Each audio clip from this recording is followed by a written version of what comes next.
Okay, let's start saving some money on idle resources. So this is the easiest way of saving money because usually idle resources are total waste, meaning you can simply delete them. So first, idle resources can be unassociated, unallocated, unattached, unused, inactive resources, and they are a total waste, meaning if you delete them, you will save 100% of the cost.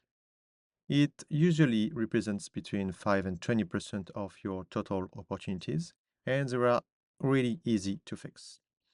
We can detect them through AWS Billing, Trusted Advisor, Cost Optimization Hub, and, for example, Athena queries.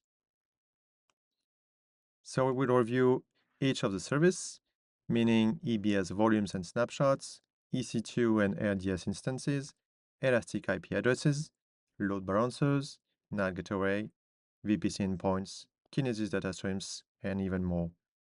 So let's dive into the lectures.